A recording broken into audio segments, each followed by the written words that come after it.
শনিবার জাতীয় গ্রিডে বিপর্যয়ের ঘটনা তদন্তে বুয়েটের উপাচার্য অধ্যাপক আব্দুল হাসিব চৌধুরীকে আহ্বায়ক করে ৮ সদস্যের কমিটি গঠন করেছে বিদ্যুৎ বিভাগ। একই দিন বৈদ্যুতিক ত্রুটির কারণে মেট্রো রেল চলাচল বন্ধ থাকার ঘটনা তদন্তে অধ্যাপক শামসুল হককে প্রধান করে আলাদা আরেকটি কমিটি হয়েছে। এমন তথ্য জানিয়েছেন বিদ্যুৎ, জ্বালানি ও খনিজ সম্পদ মন্ত্রণালয়ের উপদেষ্টা মোহাম্মদ ফাউজুল কবির খান। আরিফ জামালের রিপোর্টে বিস্তারিত।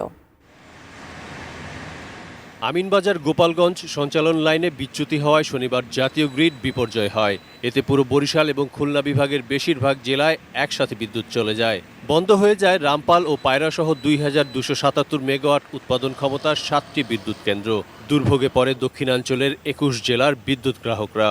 প্রাথমিকভাবে পিজিসিবি যে এবং বাংলাদেশ পাওয়ার ডেভেলপমেন্ট বোর্ড যেটা দেখছে সেটা হচ্ছে যে Aminbazar Gopalganj double line circuit লাইনে একটা ফল্ট হয়েছে।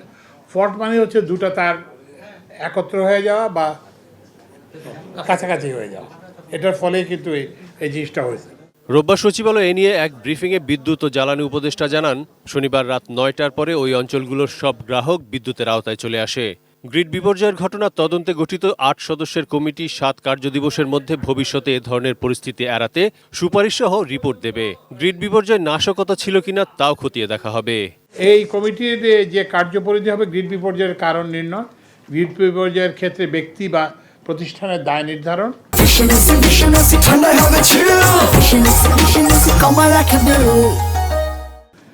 ভবিষ্যতে গ্রিড বিপর্যয় পরিহারের লক্ষ্যে সুপারিশ প্রদান। এ সময় লোডশেডিং হচ্ছে স্বীকার করে বিদ্যুৎ উপদেষ্টা জানান, গ্রাম ও শহরে সমানভাবে লোডশেডিং থাকবে।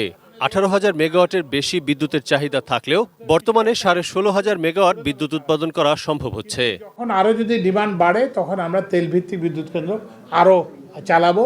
আমরা এই লোডশেডিংটাকে আমি যেটা ওই সবাই তো বলছি সেটা হচ্ছে আমরা এটাকে সহনীয় পর্যায়ে রাখতে চেষ্টা করব। এদিকে বৈদ্যুতিক ত্রুটির কারণে শনিবার রাজধানীতে মেট্রো রেল বন্ধ থাকার ঘটনা তদন্তেও আলাদা কমিটি হয়েছে।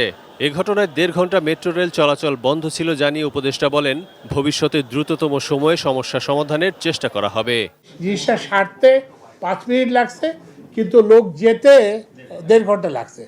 তো এই জন্য আমরা একটা ব্যবস্থা নিচ্ছি যে আজকে যে মেট্রো রেলের এমডি এখানে ছিল যে 10 to 15 মিনিটসের মধ্যে রেসপন্স করতে পারতে হবে।